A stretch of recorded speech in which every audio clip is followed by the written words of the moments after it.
Hey everybody, it's Cousin Mike from Landon Custom Classics. Got a great package I'm really excited about today. You know, like I bought a decent welder, and I got companies sending me welders to review, and I don't mind that, but it's not something I really need. My last Bestarc welder that they sent me, I love the little thing. It's awesome. It's very convenient. It's super light. You can carry it with one hand. But it was something I didn't super need. It was just a cool product review, and I really appreciate them sending me that. I actually did my review videos on it, and then I gave it to a high school kid that's in a welding program. I donated it to him so he can practice welding at home and learn more and all that good stuff. So appreciate Bestarc for sending that to me. And I talked to my rep, and I was like, you know, if you have any more product reviews, I'm glad to review whatever you want. And I told her, I said I could really use a plasma cutter because I need something to cut metal. I'm going to be doing some, as soon as the weather breaks and spring comes around, I'm going to be doing some fabricating and fixing some floor in cars and all that good stuff. So she told me, she says, well, we have one cutter available right now, and we'll get it shipped out to you. And I said, oh, okay, cool. Appreciate it.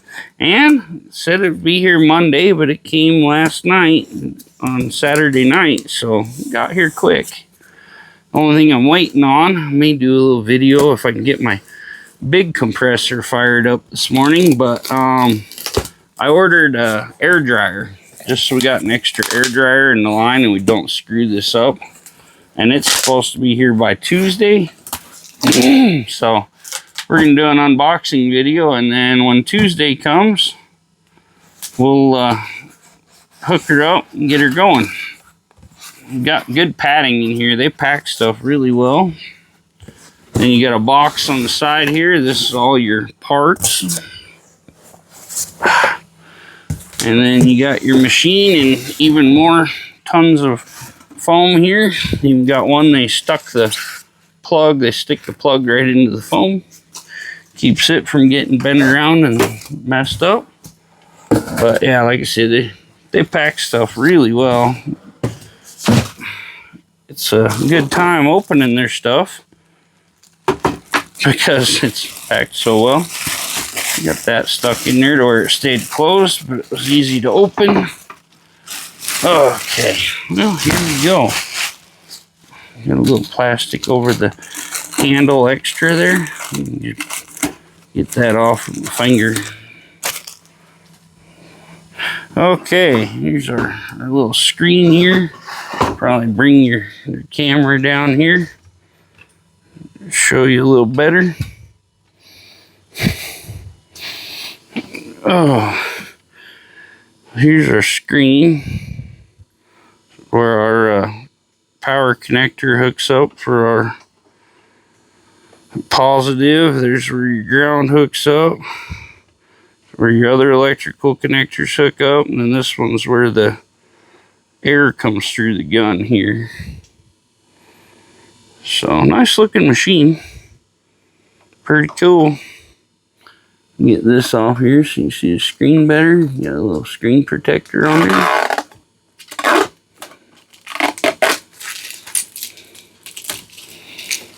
So, okay, now let's unwrap the gun and all that fun stuff. Pause you for a second. Okay, now we can open the gun and all that good stuff here.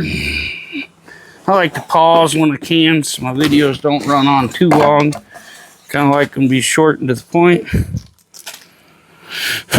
The hose, I believe this is again an air hose they included. For people that live in certain regions, they don't have all the compressor fittings and all the good stuff we do.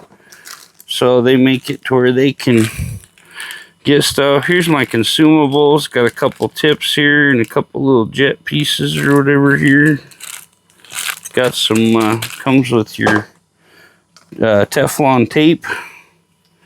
There's our ground connection, which I told you we're gonna put in here. You just put her in there, turn it till it goes in. Okay, it's got to be upside down there. Then you twist it in until it locks good and tight. Make sure you get all your electrical connections good and tight.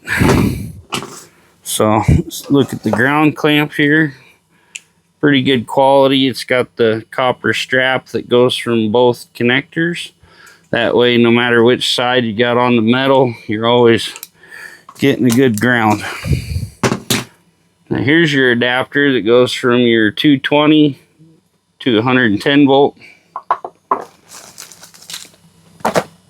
I use that a lot because I do a lot in my little shop, and all I got out there is 110 volt, which should work good for thin, like sheet metal on cars, stuff like that. You got your little tool here, got all the different little sizes and shapes to fit all the different stuff for your consumables and stuff. Okay, then here's our gun. Take a look at that. The only complaint I've ever heard about these is this, and actually you tighten that in good, this seems like it'll stay in place real well. So that's the one thing I've seen on other videos. They don't like this tip. They like the solid one like Titanium and some other companies use. But like I say, I don't see any problem with that. All it is a rest to kind of rest and guide you down a piece of metal. So it doesn't have to be anything fantastic. And for the price, this machine is under $300. So that's a huge price point, because titanium ones are like $700, and that's Harbor Freight. So this little double pin connector here, it goes in that little electrical hole there we showed you. You get it in there tight, and then it's got a little piece that screws in around that. Make sure you get the threads lined up right.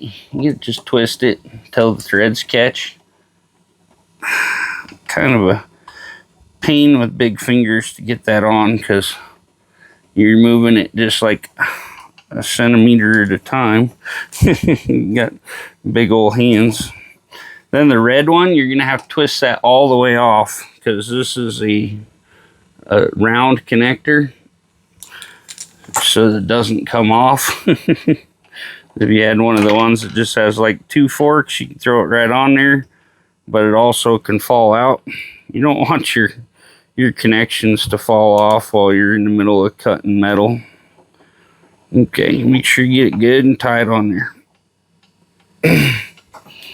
And our black cap here for our air, you keep this rubber cap so that when you take your hose and stuff off, you cover that. You don't get any kind of debris, contaminants, nothing inside there. Screw that on here. Get it good and tight so you don't have any air leaks. So there, that one electrical connection is going to take me a second to screw that in there.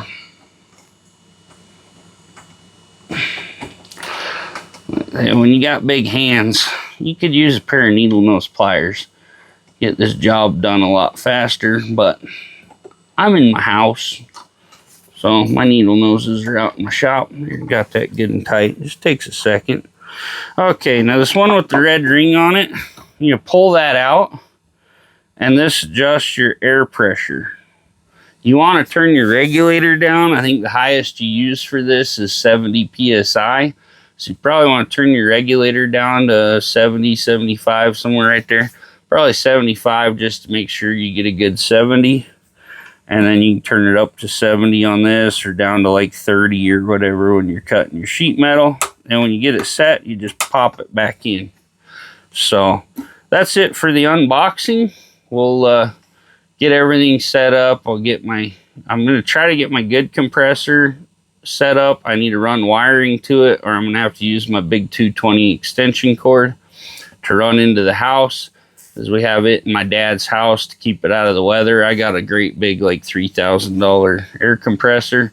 But the thing with these you need to look at is what kind of compressor you have and the CFM requirements. I believe this machine says to run like full power or whatever, it needs like 8.8 CFM. And from what I've seen online, a lot of people say you want about double what it requires, which mine should be fine. I think my big compressor runs like 14 cubic feet CFM of air.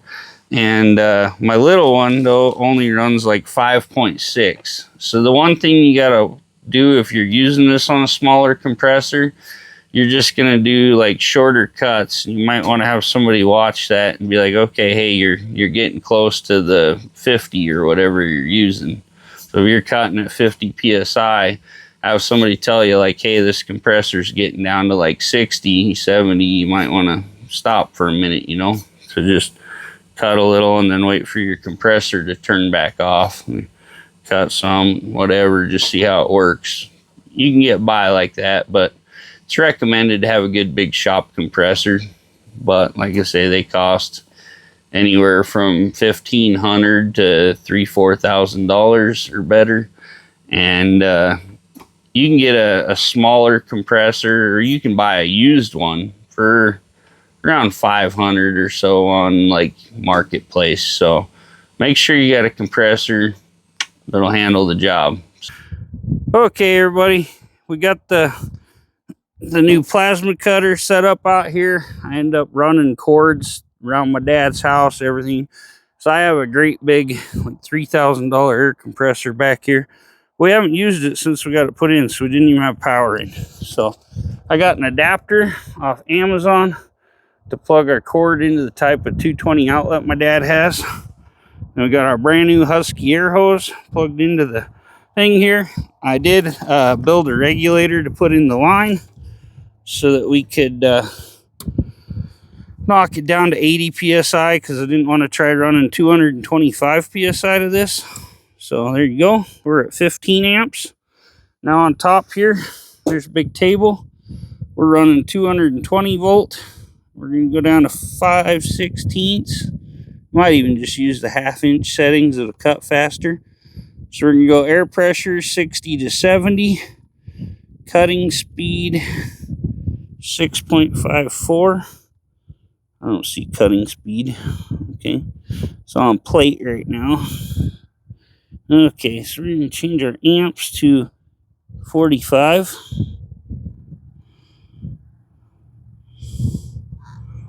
And then our pressure says 68 here. You pull this out, you can adjust that. See? You go 68, you go up to 70 there. Okay, push that in. And then we got our clamp set up there, got our gun set here. I'm going to show you one other thing real quick that this machine does that even a lot of more expensive one doesn't. It has the mesh. So you can get that stretched out corrugated stuff. I'll show you a piece over here in my junk pile. This is where all our junk's piled. Like this here. You can cut this. Most plasma cutters will sense this gap here, and it'll shut off the torch.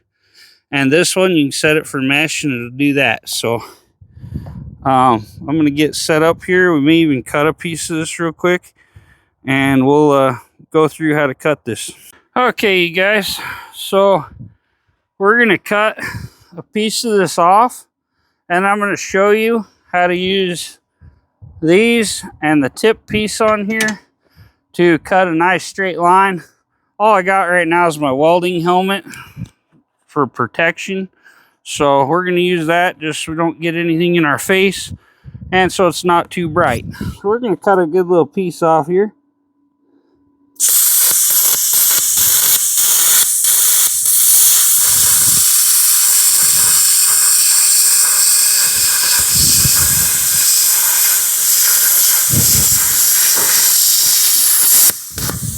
Try to do it nice and straight, but we didn't get it good enough on the edge.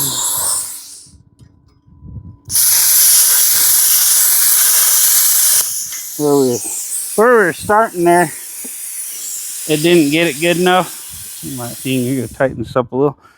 The other cool thing about this machine, you can adjust how long the air blows to cool it after you stop cutting, which is a huge deal in protecting your consumables. I also had people ask me on this, like how you find consumables for some brand like Bestarc, because they're like, I can't find them. Literally just go on Amazon where you buy the machines and put in Bestarc consumables. You can do it for the welder, plasma, whatever you got. I take these little clamps, most people use them for welding, and you're going to figure out where your tip is from your thing here. This will hold it in place good. We'll use the other one back here on the wood splitter to hold the end, just so we're not moving around so much. You're going to find out where your cutting point is right there. And you're going to line that up with your line, and then you're going to put your piece of metal here and clamp it on. You're probably going to use 2 clamps. I got nuts right here, so then we'll show you how you get a good clean cut. We'll start in the metal and then work our way back out this time.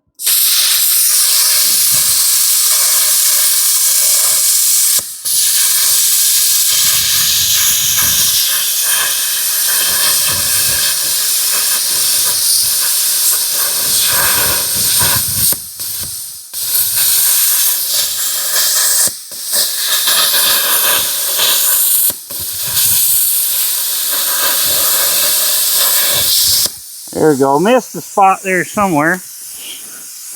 We got her now. Just kind of went back and forth. You can see how the flame kind of kicks in and out when you're not on the plate, because it's on plate setting. You can see how clean a cut that makes. Nice clean line there. And our piece of metal that we're working with here is nice and clean and straight. So that's all it takes. You can use, like, especially if you're doing a bigger sheet of metal, get you a like a big, call it just a straight piece of metal. Just blew my mind. A straight edge. I got a great big straight edge that's probably like 6 feet long or so. So I can mark my metal out, put my line on there, figure out how much overlap I need here for my tip, line that up, clamp the straight edge on, put one of these on each side to clamp it in place. Then I can cut that straight edge. But as you can see, it's a really nice cutting machine. I'll show you the cuts here on the metal. So there you go. Went right through that in a hurry. That's some pretty thick stuff there. If you need, you can take a grinder to it, clean the edge up a little bit if you want it real pretty. But like I say, for most builds, that's clean enough cut, especially on some metal that thick. And the big thing with this, you're not spending all that money on argon. Or not argon, acetylene. My mind's going. Anyway, this will save you so much money doing your projects and stuff. Like I said, I use this piece, just cut a piece off, put it on here, used it as a guide. Whatever you can use just to make sure you get a good straight line to a good straight cut. And I'd like to thank the people at Bestarc for hooking me up with this setup. Super great. I'm going to be cutting like little sheet metal and stuff mostly this summer. I'm going to be doing a lot of floor work and different fabrication work on cars. So between my welder and this great little plasma cutter, I'm in business. I can get some stuff done because, like I say, you fire up an acetylene torch, you just watch the $20 bills falling out of your wallet while you're cutting them little lines. And unless you got it real tuned and you really know what you're doing, you can't really do it very well. It takes a lot of practice to get it right. This is the first time I've used this machine. I used a plasma cutter once or twice years ago. I have no experience with this. And I can cut nice, perfect lines with this. So, well, hope everybody has a great weekend, enjoys the Super Bowl, and we'll catch y'all on the next one. Thanks.